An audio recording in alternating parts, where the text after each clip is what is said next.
Thanks, Dave. Well, good morning. My name's Tom, and I'm one of the leaders here. As you can tell from my accent, I moved to the UK. I'm not originally from the UK. And when I moved to the UK, I think this could probably apply to anybody who's kind of ended up in a different culture, even just a slight different culture.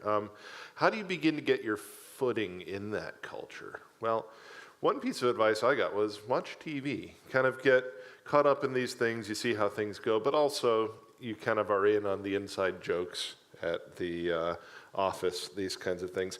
I'm going to invite you to guess what my favorite British TV show is. I don't think any of you are going to get it. Am I?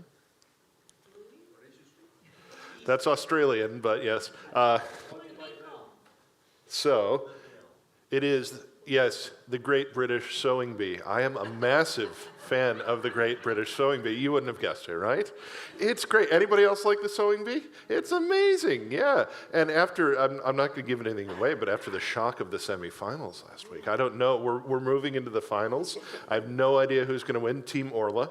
But yeah, getting stuck into TV helped me figure out the culture around me a little bit. I also learned what pattern matching was and these kind of things. But yeah, so there's another show that I thought was also quite interesting. I do watch on occasion, though it's not quite the same enthusiasm as the Bee. And it's Who Do You Think You Are? Each episode takes, if you've not seen it, each episode takes a famous person, whether an actor, musician, politician, and traces their family lineage. The genius of the show is that we get to follow this person as they make a kind of interesting and maybe eye-opening discoveries about their ancestry.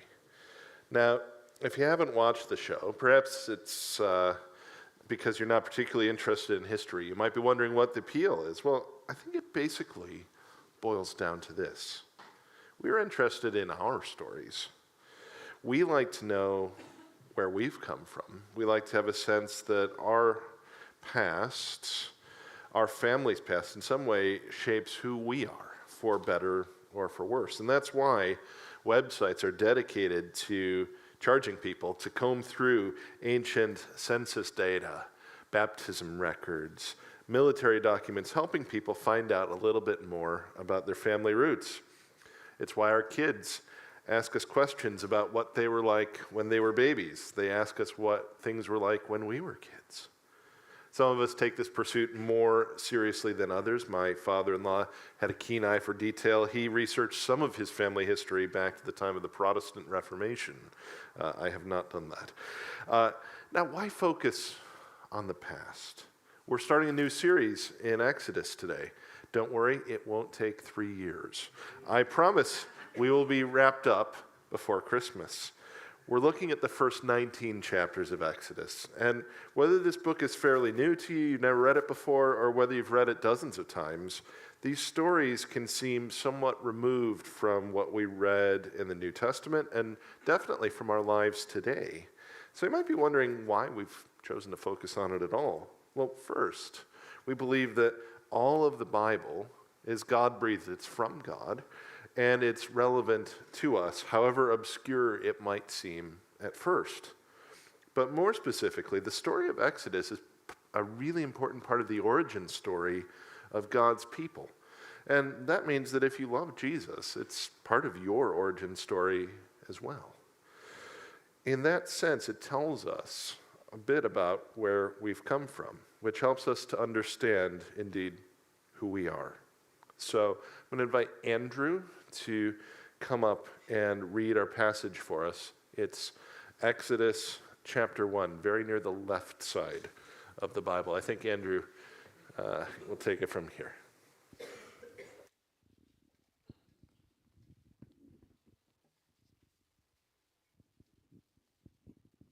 Exodus chapter 1. These are the names of the sons of Israel who went to Egypt with Jacob, each with his family: Reuben, Simeon, Levi, and Judah; Issachar, Zebulun, and Benjamin; Dan and Naphtali; Gad and Asher. The descendants of Jacob numbered 70 in all. Joseph was already in Egypt. Now, Joseph and all his brothers and all that generation died. But the Israelites were exceedingly fruitful. They multiplied greatly, increased in numbers, and became so numerous that the land was filled with them. Then a new king, to whom Joseph meant nothing, came to power in Egypt. "Look," he said to his people, "the Israelites have become far too numerous for us. Come, we must deal shrewdly with them, or they will become even more numerous, and if war breaks out, will join our enemies, fight against us, and leave the country." So they put slave masters over them to oppress them with forced labor. And they built Pithom and Ramesses as store cities for Pharaoh. But the more they were oppressed, the more they multiplied and spread. So the Egyptians came to dread the Israelites and worked them ruthlessly. They made their lives bitter with harsh labor in brick and mortar and with all kinds of work in the fields. In all their harsh labor, the Egyptians worked them ruthlessly. The king of Egypt said to the Hebrew midwives, whose names were Shiphrah and Puah, "When you are helping the Hebrew women during childbirth on the delivery stool, if you see that the baby is a boy, kill him. But if it is a girl, let her live." The midwives, however, feared God and did not do what the king of Egypt had told them to do. They let the boys live. Then the king of Egypt summoned the midwives and asked them, "Why have you done this? Why have you let the boys live?" The midwives answered Pharaoh, "Hebrew women are not like Egyptian women. They are vigorous and give birth before the midwives arrive." So God was kind to the midwives, and the people increased and became even more numerous. And because the midwives feared God, he gave them families of their own. Then Pharaoh gave this order to all his people: "Every Hebrew boy that is born, you must throw into the Nile, but let every girl live."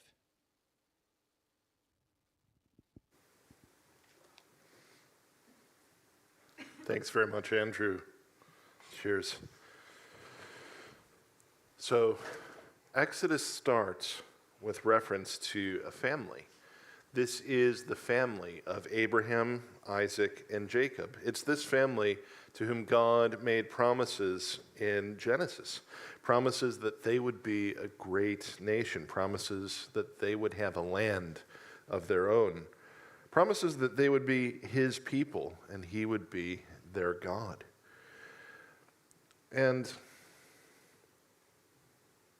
There we go. In the first few verses of Exodus, the author is connecting his story with what's gone before in Genesis. For those of you who might be a bit unfamiliar with your way around the Bible, the last chapters of Genesis focus on the story of Joseph, Jacob's son, who's given a beautiful multicolored, technicolor, if you will, coat that brings out some of underlying jealousy that's already present in his brothers, to the point that they end up faking his death and selling him into slavery. And lots of stuff happens, quite a few ups and downs, in abbreviating the story. Ultimately, Joseph is promoted to being the proverbial right-hand man of the Pharaoh, the king of Egypt. He's in a place of incredible power and influence. And it's at this point that his brothers, desperate on account of a famine that's wiped out the family's resources, have come to Egypt, looking and desperately hoping to secure supplies. At this point, where he could have taken any revenge that he wanted, Joseph instead ends up, what? He embraces his brothers. He's reunited at last with his father. And what he says to them is really significant. He says, essentially, what you intended for evil, God meant for good. Genesis ends on a hopeful note. It ends with reconciliation. Joseph saves his family, and the people of God find safety in Egypt. On the face of it, Genesis ends on a high, but there is still a problem, a cliffhanger, if you will. See, throughout the second half of Genesis, God continually makes a promise to Abraham and to his family. Now, the first part focuses on this family becoming a great nation, and the second on where they will live. God even marks out that land for them. And here's the important bit. That land isn't Egypt. So while by the end of Genesis we have Joseph and his family happily living there, we're left to wonder if God will fulfill his promise and when. And there is this point where Exodus picks up. In verse 7, we begin to see a little glimmer of hope of God working. Did you see the little comment in verse 7? They were fruitful and they multiplied. Now, if that sounds vaguely familiar, it's because it's the charge that God gives humanity right after he creates them. It's a reference back to Genesis 1:28. It's up there if you want to look at it. God's charge to his new good creation, the men and women he's made in his image, was to carefully look after the earth, the land, and the animals. And their way of doing that was, in part, to increase, to grow the population. And that's what happened with the Israelites in Egypt.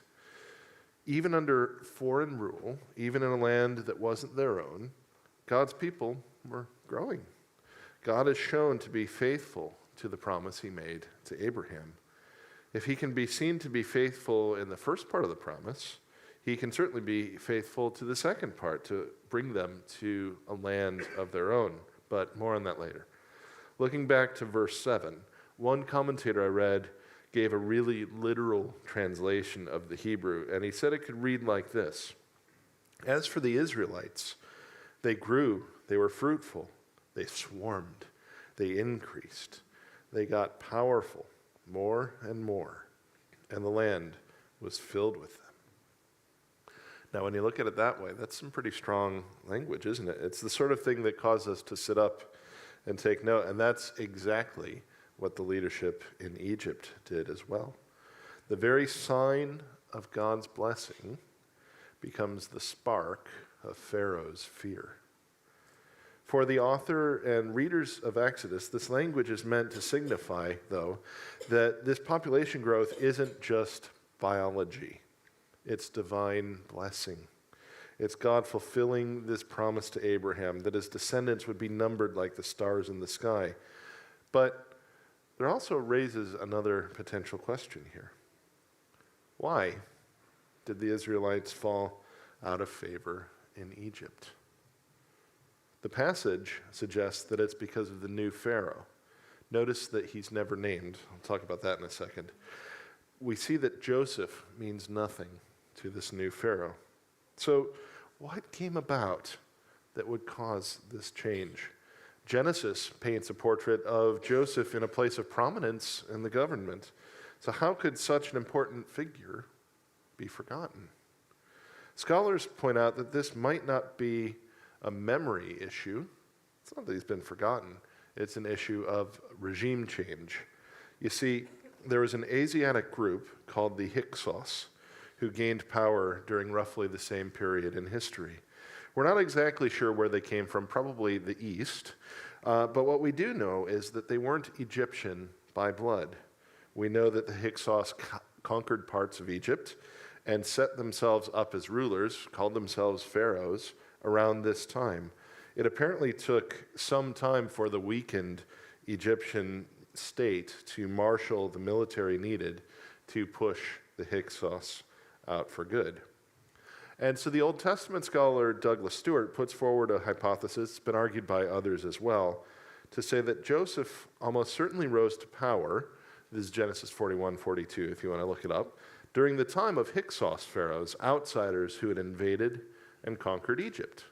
After the expulsion of the Hyksos, an accomplishment much celebrated in Egyptian history, it would be quite understandable that feeling against foreigners would run high. Again, this is a working theory, but it does seem to make some sense of why there's such a dramatic shift in the way that the Israelites are treated in Egypt. They are now foreigners in a land where foreigners are viewed with both suspicion and contempt. Added to this is the apparent rate at which they're multiplying. Remember Matt's illustration last week of exponential growth? it's definitely plausible that in a few generations, the people of Israel went from 70 people to a sizable minority in the region, enough to unsettle Pharaoh and lead him to try and control the population himself. You see, what we were meant to see as a sign of God's blessing, the growth of God's people, was precisely what Pharaoh found threatening. So that's how we arrive at this scene in the first chapter of Exodus. A new Pharaoh, a new political climate, and a people of God who've gone from welcome guests to perceived threats. But what happens next isn't mere politics, it's oppression and eventually genocide. Pharaoh doesn't simply fear Israel, he's trying to break them. So, verse 10 shows us that this new Pharaoh has determined to deal shrewdly with the Israelites. His goal is clear, and there's no masking it, there's no beating around the bush. This is an attempt at population control. His fear, we see later in the passage, is that the Israelites might take advantage of an invasion. They might turn on the Egyptians, join with enemies of Egypt, and fight against them. And I think that makes sense, particularly if you're a leader who has fought and successfully fought to win back a portion of their country from invaders. Of course, he's also assuming quite a lot on the part of the Israelites who have never had a military, and more importantly, for whom there's no indication they actually had any ill will toward the Egyptians. So phase one, if you will, of breaking the Israelites involves enslaving them, breaking their spirits and their bodies with harsh labor. And this isn't a particularly new tactic on Pharaoh's part. Forced labor, enslavement, harsh treatment are at this point already long practiced forms of dehumanizing and degrading people groups. And the extent of the exploitation here is significant. They've built several store cities for the Egyptians. These aren't cities like we might imagine today. These are structures that have big, massive grain storage, horse stables, maybe military barracks, supply depots, and the Egyptians systematically scattered these around different strategic points. Again, the enforcement is harsh. In the sections from verse 11 to 14, look at the different sorts of words used to describe their situation. Oppression, forced labor, worked ruthlessly, harsh labor, worked ruthlessly. The repetitions are intentional. And Moses, the author, he's not just writing history here, he's an eyewitness of Egyptian brutality at work. Now, however, despite the masterful cruelty of the Egyptian slave masters, the harsh treatment doesn't have the intended effect on the Israelites. In fact, it has the opposite effect.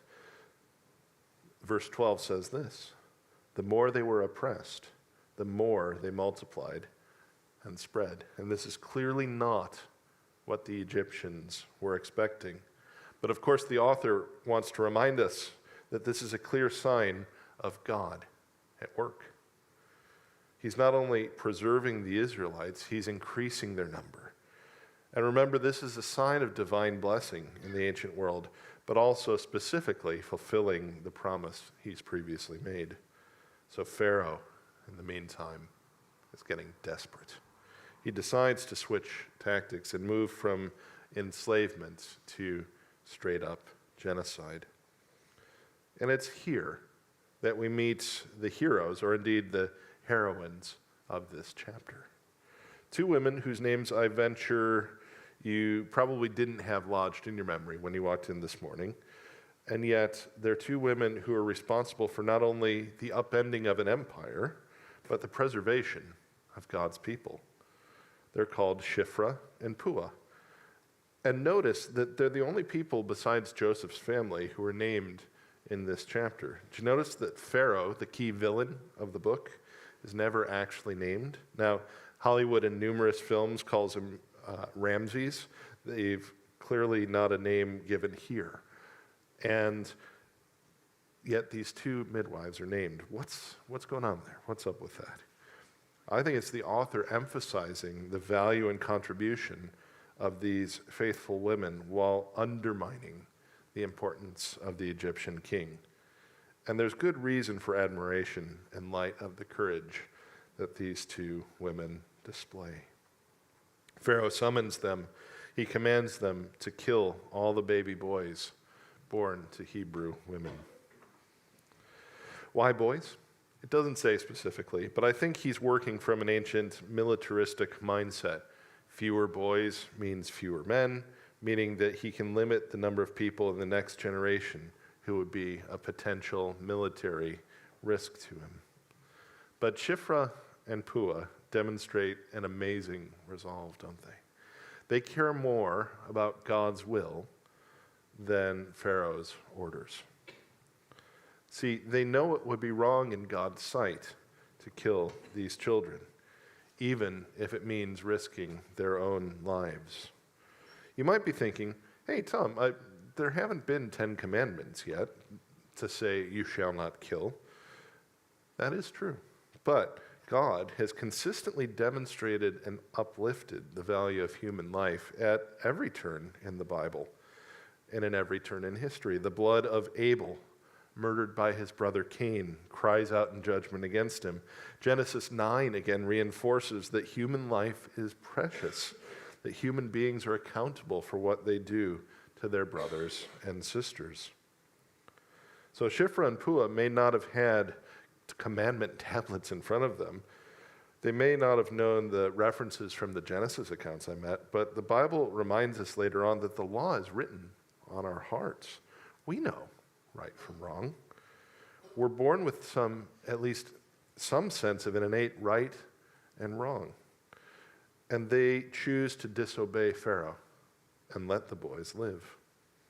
Their bravery in the face of real danger is what sets in motion the rest of the story, the rest of the book of Exodus, and in fact, the rest of the big story of salvation and rescue in the Bible.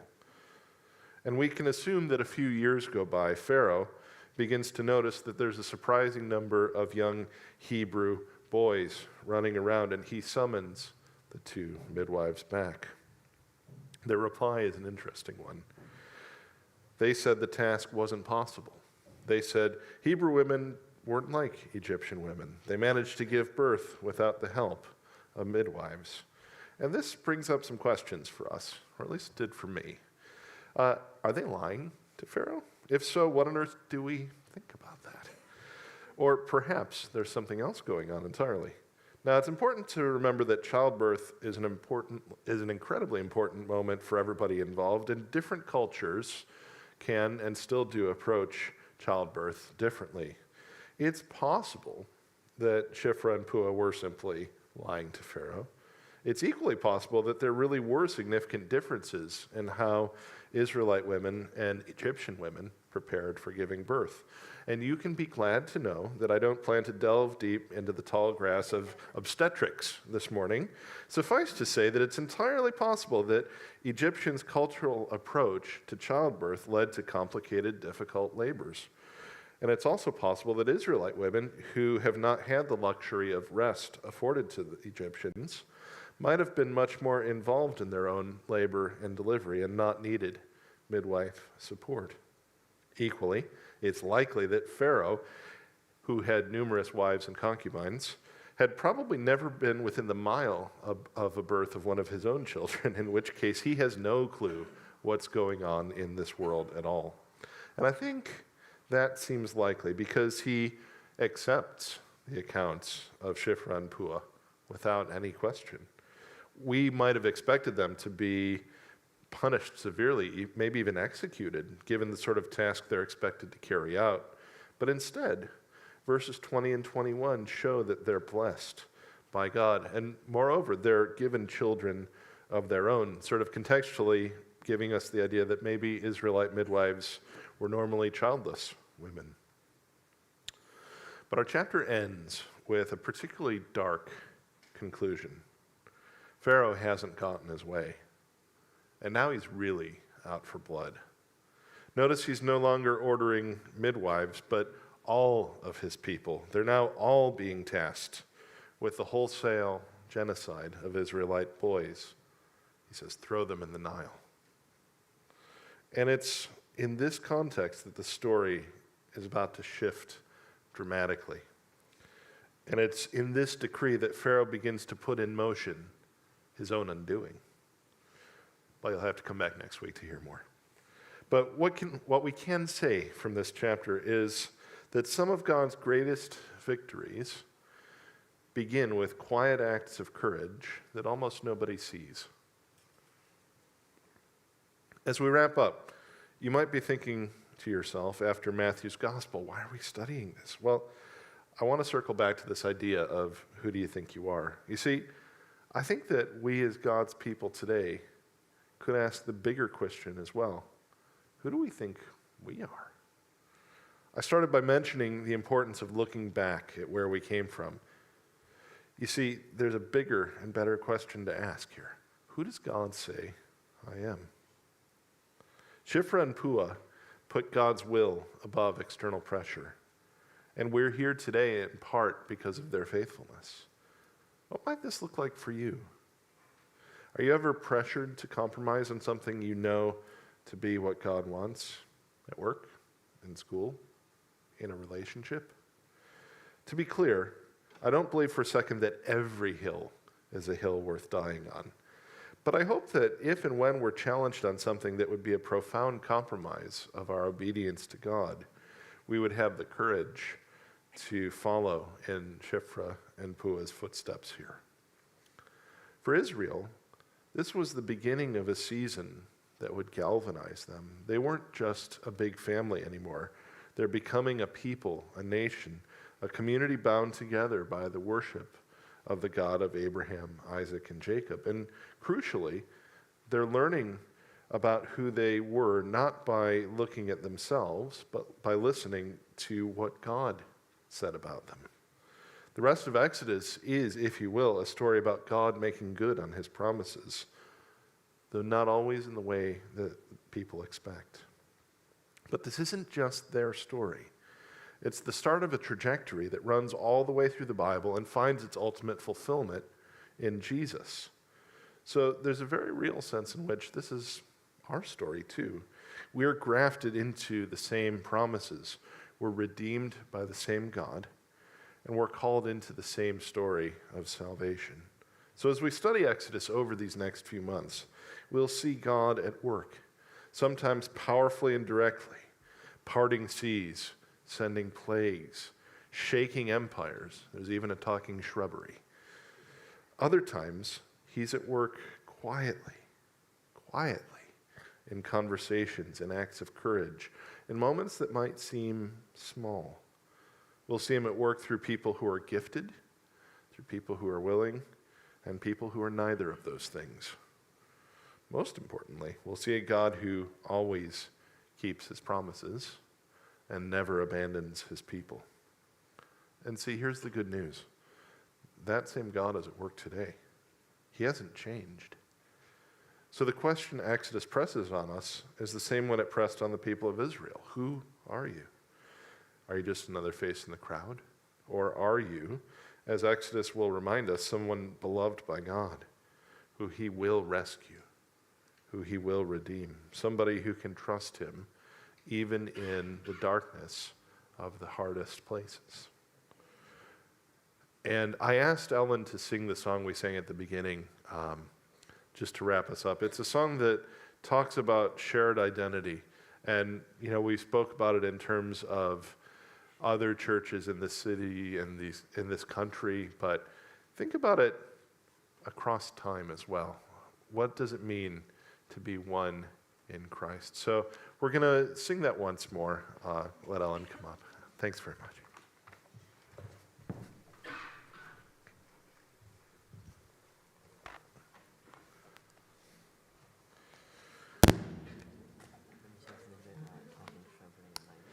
Right, let's stand and sing.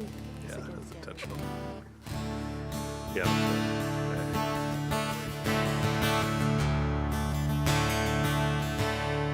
Oh, can you hear it?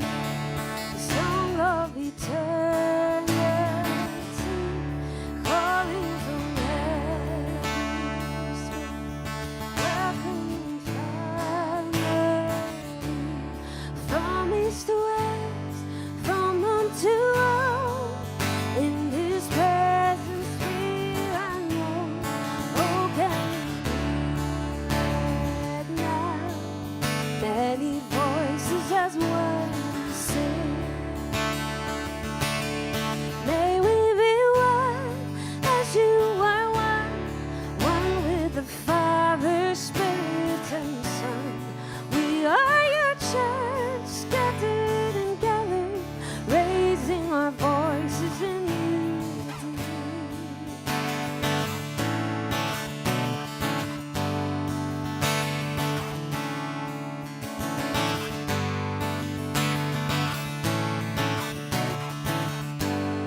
Once we were slaves to sin, evil in thought and deed. Once we were torn within, Jesus, you set us free. Gave us your name, you call us your own, and you draw us to your throne. Now as you bride we come, as one church and one voice we sing.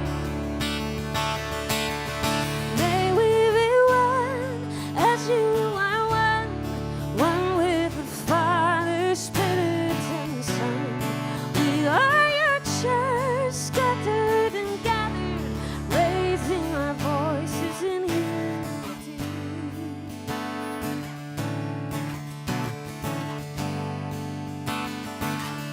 Spirit. Spirit is moving, binding, healing, making all things new. Shoulder to shoulder, standing together, we are joined in you. Spirit is moving, binding, healing, making all things new. Shoulder to shoulder, standing together, we are joined in you. Spirit is moving, binding, healing, making all things new. Shoulder to shoulder, standing together, we are joined in you. May we be one as you are one, one with the Father, Spirit, and Son. We are your church, scattered and gathered, raising our voices in unity. May we be one as you are one, one with the Father, Spirit, and Son. We are your church, scattered and gathered, raising our voices in unity.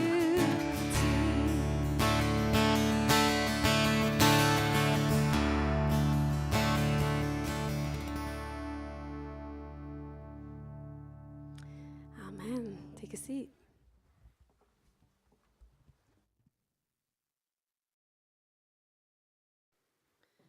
Thanks, Ellen, and thank you, Tom. As a church family, we love to engage with one another as we interact with the Bible, and in a minute, Tom and I will be looking at some of the questions you've been sending in, but we also want to give you the chance to interact with each other.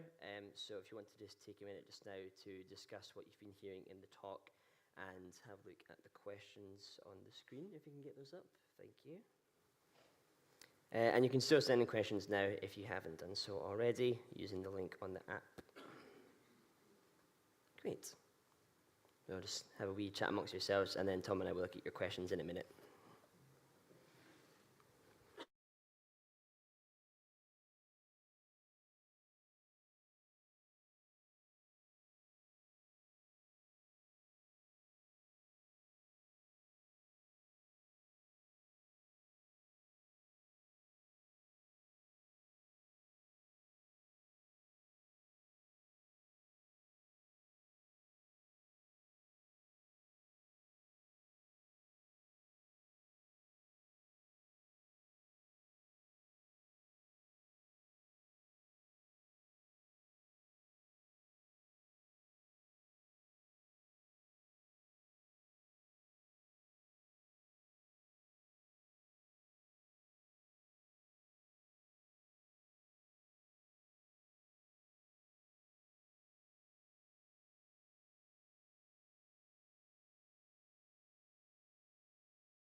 Hope you had some good chats there, but we're going to take a look at some of your questions now. Just going to get them on my tablet. Some really good questions here. Thank you for sending those in. Right, here we go. You left open the possibility that the midwives lied. If they did, does this imply that the end can justify the means? Any guidance on when it might be okay? I left open the possibility because I genuinely have read this 60 times now and I can't tell. So it is possible that they did, and I think the Bible's pretty clear. Being untruthful is wrong. But the Bible and the story is also clear about it, is that these are really extreme circumstances. This is not kind of, just covering for yourself or something like that. This is human life at stake. I think the parallel, and this is kind of my answer to a few other questions, I think what we're looking at here is probably akin to maybe, for instance, what Corrie ten Boom's parents wrestled with during the time of the Third Reich. Will we house Jews in our home and hide them to keep them safe, and subvert the work of the Nazi soldiers in the process, these kinds of things. So I think that's probably, in living memory, the closest. Or, of course, if you want to talk about a living situation, there are plenty of countries in the world right now where I think a Christian would struggle to obey what the government has set out and wants them to do. And so for people in that boat, you have to be really careful with how you engage, how you work in and around and indeed against the aims of regimes that are trying to hurt people. That's probably a slightly more waffly answer than whoever asked wanted. If that was your question and I'm not satisfied, come find me. Yeah, it's a tricky one, isn't it? Thanks, Tom. Okay. Are there other sources outside of the Bible, archaeological or other documents that support this story? By story, do you mean like the Israelites in Egypt in general, or this particular one? So we have plenty of stuff from the ancient world. The difference is we've been spending so much time in Matthew. Remember, we're kind of another 1,500 years further back. So there is less than might have existed. The Egyptians had kind of invented paper called papyrus. It doesn't hold up exceptionally well. So we have what's in tablets. What's carved into stone is pretty much all that survived from this era. We have a bit. We know about the invasion of the Hyksos, for instance. We know about Egyptian tactics. We found different places like store cities that I was talking about. We know where those are.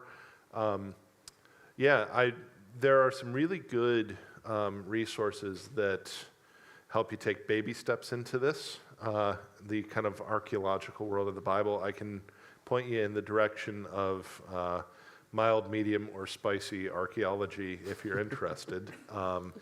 It's a bit of, once you get into it, it can be quite addictive, so I'll say that. But yes is the answer. Great, thank you. You kind of touched on this in the first question. Here is an example not to obey the authorities. How do we know when it is time not to obey the government? I think if a government is trying to pressure you into doing something that profoundly compromises something that resides at the absolute core of your faith, that everyone from everywhere in the faith would agree is wrong, you probably should resist. I don't think that we are in that boat here, just to be clear. But I would say that maybe somebody in Iran might be wrestling with this issue on a daily basis. We know there are Christians in North Korea who wrestle with this on an hourly basis. So I don't think that this is, I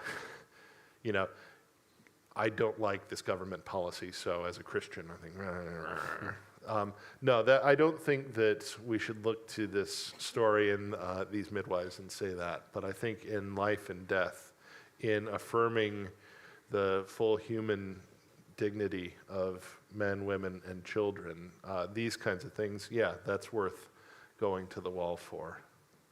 That would be my answer, anyway. Yeah, the Bible certainly teaches us to respect authority, respect our leaders, but I think, God is our ultimate authority. If we feel like we're going against him, then we need to think about who Exactly. we really want to follow.